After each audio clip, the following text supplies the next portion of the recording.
जय श्री कृष्ण। आप सभी को भीष्माष्टमी की ढेरों शुभकामनाएं।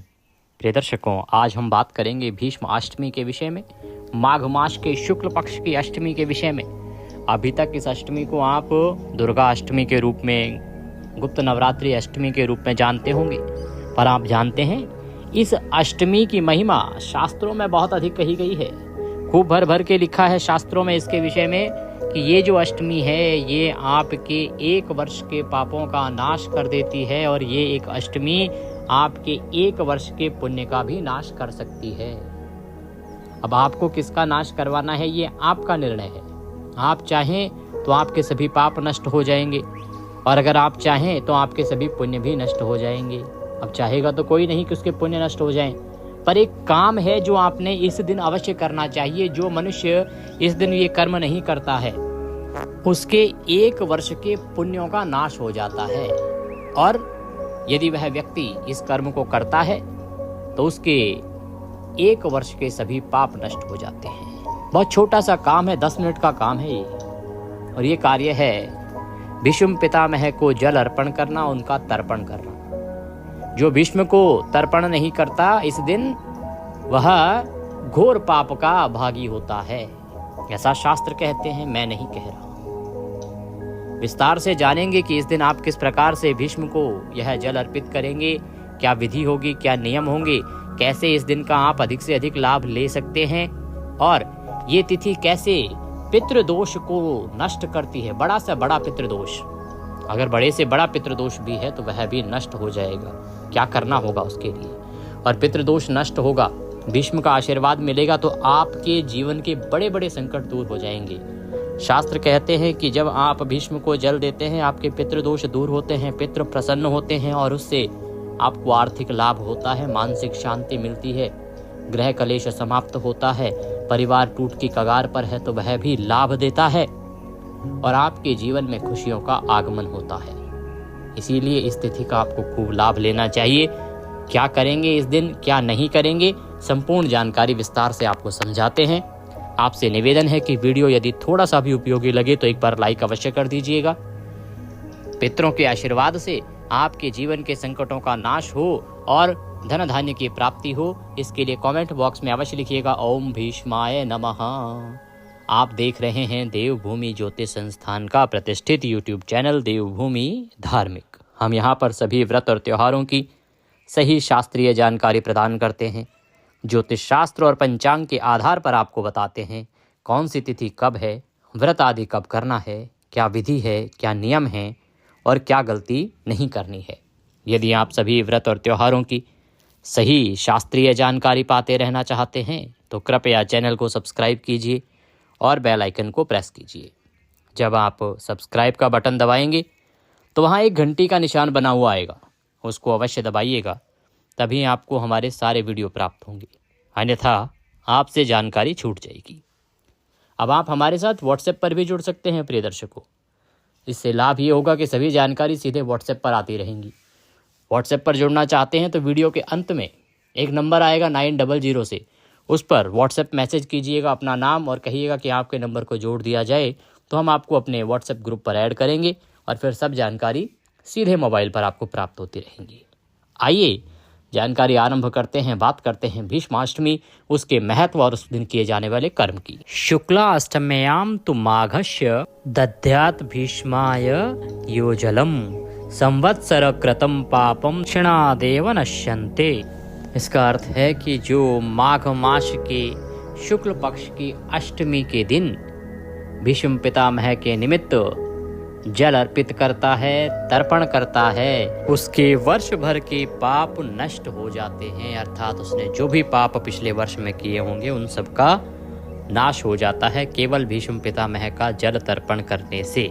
अब प्रश्न उठता है, पंडित जी ये कैसे करना चाहिए, क्या इसमें डालना चाहिए?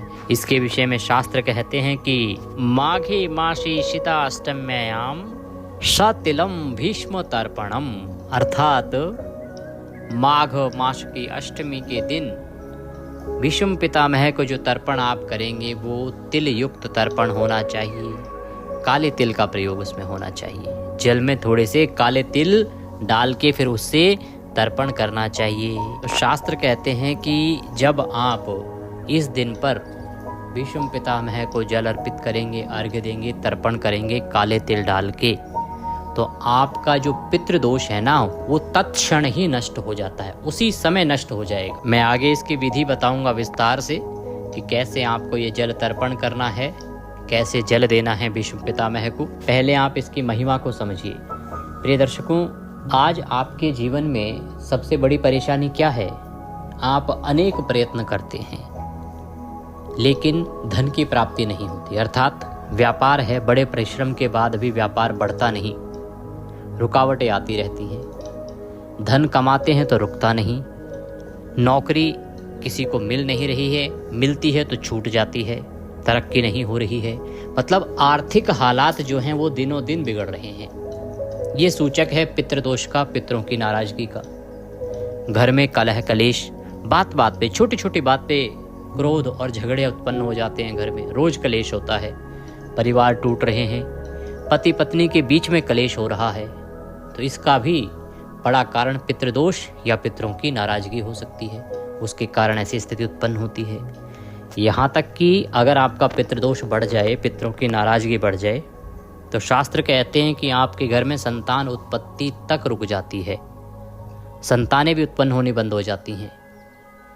किस कारण से? पितृदोष और पितरों की नाराजगी के कारण से। इन सब परेशानियों का हल ये दिन लेके आ रहा है, भीष्म श्राद्ध अष्टमी, जिस दिन भीष्म पितामह का श्राद्ध किया जाता है। इसका पुण्य अनंत है। अभी आपने सुना, ये मैं नहीं कह रहा, ये पुराणों में वर्णित महिमा है। मैं पद्म पुराण से आगे बहुत सारी जानकारी आपके लिए लाया हूँ, वो भी आगे बताऊँगा आपको। और इसी वीडियो में आपको बताऊँ, मैंने आपको सप्तमी के विषय में भी बताया है। 25 तारीख को भी बड़ा दिन है, 25 तारीख को भी बड़ा दिन है। उस दिन भी आपको गीता का 7वां अध्याय सुन के पितरों को तृप्त करना चाहिए।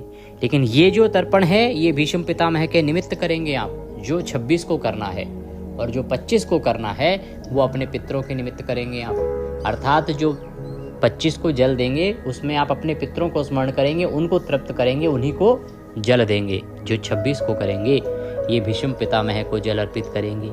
इसमें मंत्र भी आएगा जिसके माध्यम से आपको जल अर्पित करना है। अब सोच रहे होंगे कि पंडित जी कौन कौन है जो इसको जल दे सकता है, कौन इसके योग्य है, अर्थात किसे देना चाहिए, किसे नहीं देना चाहिए। क्योंकि बाद में कमेंट्स आते हैं कि पंडित जी किसको दें, हम दें कि ना दें, बच्चों से कराएं कि ना कराएं, स्त्री जल दे सकती है कि नहीं दे सकती है।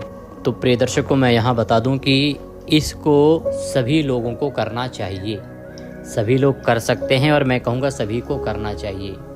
चाहे बच्चे हों, चाहे बड़े हों, बुजुर्ग हों, चाहे महिला हों, चाहे पुरुष हों, चाहे कुंवारे हों और चाहे शादीशुदा हों। ये 5-10 मिनट का काम है, इसको आपने अवश्य अवश्य अवश्य करना चाहिए। क्योंकि जो श्राद्ध तर्पण आदि जो है ना, तर्पण आदि महिलाओं को कोई दोष नहीं है। माता सीता ने भी तर्पण किया था, तो भीष्म पितामह के निमित्त ये तर्पण आपको अवश्य करना चाहिए, सबको करना चाहिए। कोई कहे जी बच्चों को, तो देखो जी, बच्चों को आज आप सिखाएंगे तो कल बच्चे करेंगे। अगर आप सोचेंगे आज कि अरे बच्चे हैं, तो कल फिर उनका मन नहीं लगेगा। आज वो उस अवस्था में है कि जो आप सिखाओगे वो सीख जाएंगे, कल जब बड़े हो गए उसके बाद फिर नहीं सीखेंगे। आजकल के बच्चे आप देख रहे हैं बड़े समझदार हैं, समय से बता दोगे तो समझ जाएंगे, लेकिन एक उम्र निकलने के बाद आप कहो कि ये करो, नहीं समझ आता उनको साहब। इसीलिए आरंभ से ही शुरुआत कराइए। पिछले काफ़ी वीडियो पे हमारे ऐसे कमेंट आते हैं कि क्या हम अपने पिताजी के होते हुए जल तर्पण कर सकते हैं, क्या हमारे पिताजी जीवित हैं? हाँ बिल्कुल, आपके पिताजी जीवित हैं, फिर भी शास्त्र कहते हैं कि आप तर्पण कर सकते हैं। किसके लिए? भीष्म पितामह के लिए कर सकते हैं। आप यह जल तर्पण यम देवता के लिए कर सकते हैं। ये आपके जीवन से पितृदोष, पितरों की नाराजगी को दूर करता है। और मैं जो ये बता रहा हूँ ये पद्म पुराण के आधार पर बता रहा हूँ। पद्म पुराण में ये वर्णन है कि जिनके पिता अभी जीवित हैं वो भी तर्पण कर सकते हैं यमराज को, और वो तर्पण कर सकते हैं भीष्म पितामह जी को। अब प्रश्न उठता है कि ये तर्पण करना कैसे है, और फिर बताऊंगा कि ये तर्पण करना कब है, समय आदि क्या रहेगा। प्रिय दर्शकों, अब पहले मैं आपको ये बता दूं कि जो लोग ये जल तर्पण आदि नहीं करेंगे भीष्म पितामह के निमित्त, उसके लिए शास्त्र क्या कहते हैं, उसके साथ क्या होता है। इससे आप ये समझ पाएंगे कि ये जल तर्पण क्यों करना चाहिए, आपको करना है या नहीं करना है। शास्त्र इसके विषय में लिखते हैं कि ब्राह्मणाद्यश्च ये वर्णा दध्युर्भीष्माय न जलम संवत्सरम तेषां पुण्यम नश्यति सत्तमः। इसका अभिप्राय है कि जो ब्राह्मण या किसी भी वर्ण का क्यों न व्यक्ति हो, जो व्यक्ति भीष्म जी को इस दिन जल नहीं देता, उनका तर्पण आदि नहीं देता, उनको अर्घ्य नहीं देता, उसका वर्ष भर का, एक वर्ष का जो पुण्य है वह नष्ट हो जाता है। अर्थात आपने एक साल में जो पुण्य किया होगा, बाकी कर्म करके वो सब नष्ट हो जाएगा। इसीलिए इस दिन आपको यह जल तर्पण अवश्य करना चाहिए, अवश्य करना चाहिए, अवश्य करना चाहिए। मैं आपको वो विधि भी बताऊंगा जो आधा घंटे में होगी, मैं आपको वो विधि भी बताऊंगा जो केवल 5 मिनट में हो जाएगी। तो आइए अब जानते हैं विधि कि आपको कैसे यह तर्पण करना है। प्रिय दर्शकों, इस दिन आपको भीष्म पितामह को 4 लोटे जल अर्पित करने हैं। वो किस प्रकार से करने हैं वो मैं आपको बता देता हूँ। सबसे पहले तो आप जब तर्पण के लिए बैठेंगे ना, तो जो लोग जनेऊ धारण करते हैं तो आप सभ्य करके बैठेंगे, अर्थात दाहिने तरफ अपने जनेऊ को कर लेंगे। ये कहें कि जो लोग तौलिया रख के बैठते हैं वो दाहिने तरफ रखेंगे। जो माताएं बहनें अगर तर्पण कर रही हैं तो वो जो चुन्नी आदि रखें वो भी अपने दाहिने ओर के कंधे पर वह चुन्नी आदि रख के फिर आप तर्पण करेंगे। दक्षिण दिशा की ओर मुख करके आप बैठ जाएंगे। एक बड़े पात्र में जल लीजिएगा, 4 लोटे जल ले लीजिएगा लगभग, और उसमें थोड़े से काले तिल अवश्य डाल लीजिएगा। आप तुलसी का पत्ता भी डाल सकते हैं, सफ़ेद पुष्प भी उसमें डाल सकते हैं। अगर कुशा मिल जाए तो कुशा भी डाल लीजिएगा, और सफ़ेद चंदन मिल जाए तो वो भी डाल लीजिएगा। वो सब सामग्री उस जल में डालिएगा। ये जो पात्र है ना, ये तांबे का हो तो बहुत उत्तम है, या पीतल का ले लीजिएगा, सोने या चांदी का ले सकते हैं। स्टील या लोहे का पात्र नहीं होना चाहिए, एल्युमिनियम का पात्र नहीं होना चाहिए, यह उत्तम नहीं होता है। तो जल भर लीजिए, दक्षिण दिशा की ओर मुख करके बैठ जाइए आसन लगा के। सबसे पहले आप संकल्प करेंगे। संकल्प करने के लिए थोड़ा सा जल लीजिए अपने सीधे हाथ पे, भगवान नारायण का ध्यान कीजिए और भगवान से निवेदन कीजिए कि हे परमात्मा, हे भगवान नारायण, मैं आज माघ मास के शुक्ल पक्ष की अष्टमी भीष्माष्टमी के दिन भीष्म पितामह की तृप्ति के लिए तथा अपने वर्ष भर के सभी पापों के नाश के लिए भीष्म पितामह को जल तर्पण अर्पित करने का संकल्प करता हूँ या करती हूँ। और उसके बाद वह संकल्प छोड़ दीजिएगा। आप पृथ्वी पर छोड़ सकते हैं, भगवान सामने हैं तो भगवान के सामने छोड़ सकते हैं। इसके बाद आप तर्पण करेंगे। आपका जो सीधा हाथ है ना, सीधे हाथ में अंगूठा और उंगली के बीच का जो क्षेत्र है, मैं सदा आपको बताता हूँ, तर्पण का क्षेत्र जो है पितृतीर्थ कहते हैं इस स्थान को, यहीं से आपको जल अर्पित करना है भीष्म पितामह के निमित्त। जनेऊ ले रखी है तो मैंने बोला आप सभ्य करके बैठना है। आपको दाहिने कंधे पर तौलिया रख के बैठना है या दाहिने कंधे पर चुन्नी आदि रख के और फिर आपको बैठना है। इस बड़े पात्र में आपने 4 लोटे जल भरा है, उसमें से लोटे में जल भर लीजिए और एक बड़ा पात्र अर्घ्य देने के लिए रख लीजिए, थाली आदि, जिसमें आप वो 4 लोटा जल अर्पित करें तो वह बाहर ना गिरे। और आप इस प्रकार से 3 बार में तर्पण करेंगे भीष्म पितामह का। 3 बार में तर्पण करेंगे। भीष्म पितामह को 3 बार में तर्पण किया जाता है। 1-1 लोटा जल, मंत्र बोलेंगे, फिर जल अर्पित करेंगे, फिर मंत्र बोलेंगे, फिर जल अर्पित करेंगे। इस प्रकार से आपको 3 बार करना है। मैं आपको तर्पण वाला मंत्र बोलता हूँ, फिर जो छोटा मंत्र है वो भी आपको साथ के साथ बता दूंगा। वैयाग्रपद गोत्राय सांकृत्य प्रवराय च अपुत्राय ददामित्य जलम भीष्माय वर्मणे। यह मंत्र बोल के फिर आप जल तर्पण करेंगे। अपने सीधे हाथ से जल अर्पित करेंगे। जो तर्पण करते हैं दूसरे पात्र में जल छोड़ेंगे, सीधे हाथ में अंगूठा और उंगली के बीच से जल को गिराते हुए, और मंत्र बोलेंगे ओम ह्रीं श्रीं क्लीं स्वधा देवे स्वाहा, ओम ह्रीं श्रीं क्लीं स्वधा देवे स्वाहा, ओम ह्रीं श्रीं क्लीं स्वधा देवे स्वाहा, ओम ह्रीं श्रीं क्लीं स्वधा देवे स्वाहा। या ये भी ना हो तो ओम नमो भगवते वासुदेवाय या ओम नमो नारायणाय, ओम नमो नारायणाय, ओम नमो नारायणाय। इस प्रकार से आप यह जल अर्पित कीजिएगा। अब पहला लोटा खाली हो जाएगा, फिर आप जल भरिएगा लोटे में और फिर वही तर्पण वाला मंत्र पढ़िएगा जैसे मैंने अभी पढ़ा था।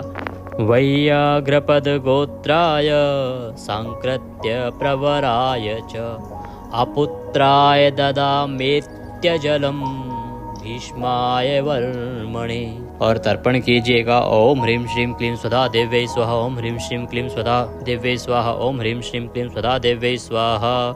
इस प्रकार से आप दूसरे लोटे जल से तर्पण कीजिएगा। फिर आप तीसरी बार फिर से वही मंत्र पढ़ेंगे। वैयाग्रपद गोत्राय सांकृत्य प्रवराय च अपुत्राय ददामेत्य जलम भीष्माय वर्मणे। ओम ह्रीं श्रीं क्लीं स्वधा देव्यै स्वाहा, ओम ह्रीं श्रीं क्लीं स्वधा देव्यै स्वाहा। इस प्रकार से मंत्र बोलते हुए जल तर्पण कीजिएगा। इस प्रकार से आपने 3 बार जल तर्पण करना है। ये तर्पण करना है सीधे हाथ के पहली उंगली और अंगूठे के बीच के क्षेत्र से। अब आप अर्घ्य देंगे। उसी पात्र में 4 लोटे जल लेने को मैंने बोला था। 3 लोटे जल तर्पण में प्रयोग हो गया। अब आप चौथे लोटा भर लीजिए और अर्घ्य दीजिएगा। तो आप ऐसा कीजिए, लोटे में जल भर लीजिए और दोनों हाथों की अंजलि में लोटा ले लीजिए। अर्घ्य देते समय ध्यान रखिएगा कि अंगूठे जो हैं लोटे पे टच नहीं होने चाहिए। और मैं मंत्र पढ़ता हूँ, फिर आप अर्घ्य दीजिएगा। वशूनाम अवताराय शन्तनोरात्मजाय च अर्घ्यं ददामि भीष्माय आबाल ब्रह्मचारिणे। एक बार फिर से मैं बोलता हूँ, ध्यान दीजिएगा। वसूनाम अवताराय शन्तनोरात्मजाय च अर्घ्यं ददामि भीष्माय आबाल ब्रह्मचारिणे। ओम नमो नारायणाय, ओम नमो नारायणाय, ओम नमो नारायणाय। उसी थाली में जल अर्पित कर दीजिए। बैठे बैठे जैसे आपने तर्पण किया वैसे ही वह अर्घ्य दीजिए भीष्म पितामह को। ओम नमो नारायणाय। इस प्रकार से आप अर्घ्य दीजिएगा।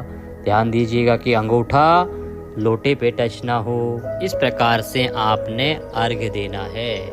अब ये जो जल है सारा तर्पण का, अर्घ्य का, ये सारा का सारा जल आपने पीपल में देना है। पीपल में अर्पित कर दीजिएगा। पीपल ना हो तो कोई अन्य वृक्ष हो, वट वृक्ष हो तो उसमें अर्पित कर दीजिएगा, या अन्य किसी वृक्ष में अर्पित कर सकते हैं। अब बात आती है पंडित जी तर्पण करना कब है। तो देखिए, ये जो भीष्माष्टमी है ना, ये इस वर्ष है 26 जनवरी को। इस तर्पण को करने के लिए यूँ तो आप सूर्य उदय से और सूर्यास्त के बीच में कभी भी इसको कर सकते हैं, पर सूर्यास्त से पहले पहले। सूर्यास्त के बाद पितृ तर्पण आदि कार्य नहीं किए जाते हैं, इसका ध्यान रखिएगा। उत्तम बात करें तो उत्तम मुहूर्त होता है इसका कुतुब काल का समय, जो प्रतिदिन लगभग 11:30-35 से और 12:15 के बीच में रहता है पूरे भारत में। बाकी ये सभी राज्यों में अलग अलग समय होता है, तो थोड़ा सा आगे पीछे रहता है ये। पर ये माना जाता है कि लगभग 11:40 से और 12:18 के बीच में लगभग पूरे भारत में आपको कुतुब काल का मुहूर्त मिल ही जाता है। तो इस समय में अगर करें तो बहुत उत्तम होता है। तो ये करना है आपने 26 जनवरी को। एक कार्य और कर सकते हैं कि जो मैं विधि बताता हूँ आपको गीता के 7वें अध्याय की, वह गीता का 7वां अध्याय पढ़ के भी भीष्म पितामह को निवेदन कर सकते हैं। गीता का 7वां अध्याय सुनिएगा, लोटा सामने रखिएगा। जिस प्रकार से मैंने ये व्यवस्था बताई वैसे ही बैठिएगा, सामने लोटा रखिएगा, गीता का 7वां अध्याय श्रवण कीजिएगा। संकल्प आप कर चुके हैं, भगवान से निवेदन कीजिएगा कि प्रभु, ये गीता के 7वें अध्याय का संपूर्ण पुण्य भी मैं भीष्म पितामह को अर्पित करता हूँ, यह उन्हें प्राप्त हो और वो तृप्त हो। जैसे ही ये कर्म करेंगे आप, तो शास्त्र कहते हैं कि आपके 1 वर्ष के पाप उसी क्षण नष्ट हो जाते हैं, और यह आपके पितृदोष को दूर करता है, पितरों को तृप्त करता है। और जो नहीं करता उसको क्या मिलता है मैंने आपको बता ही दिया। तो अवश्य इस कर्म को कीजिएगा। भीष्म पितामह के निमित्त ये 4 लोटे जल बड़े चमत्कारी होते हैं। इसके साथ ही जो सप्तमी है अर्थात 25 तारीख को, उसका वीडियो भी देख लीजिएगा अगर नहीं देखा है तो। बड़ा महत्वपूर्ण है, बहुत बड़ी तिथि है, जीवन का परिवर्तन कर सकती है, साथ ही बड़ी बड़ी परेशानियों का हल कर सकती है। बार बार नहीं आती। ये माघ मास बड़ा महत्वपूर्ण मास होता है, इसकी तिथियां बड़ी महत्वपूर्ण हैं। एक एक तिथि में पुण्य छुपा है, लाभ लेते जाइए। चैनल पर नए हैं तो जुड़ जाइए, और अगर अभी तक आप व्हाट्सएप पर नहीं जुड़े हैं तो हमारे साथ व्हाट्सएप पर अवश्य जुड़ जाइए। कारण ये है कि बहुत सी जानकारियाँ यूट्यूब पर आपसे छूट जाती हैं। व्हाट्सएप पर जब आप जुड़ जाएंगे तो हम आपको सभी जानकारी सीधे मोबाइल पर भेजते रहेंगे। जैसे अभी तर्पण के मंत्र हैं, ये सब आपको वहाँ दिखाई नहीं देते, व्हाट्सएप पर हम आपको ग्रुप में डाल देते हैं, आपको प्राप्त हो जाएंगे, मोबाइल पर प्राप्त होते रहेंगे। अगर जुड़ना चाहते हैं तो आपके वीडियो के स्क्रीन पर नंबर आ रहा होगा 900 से, उस पर व्हाट्सएप मैसेज लिखिए, अपना नाम कहिए कि आपके नंबर को ऐड कर दिया जाए, तो हम आपके नंबर को व्हाट्सएप पर ऐड करेंगे, ग्रुप में ऐड करेंगे।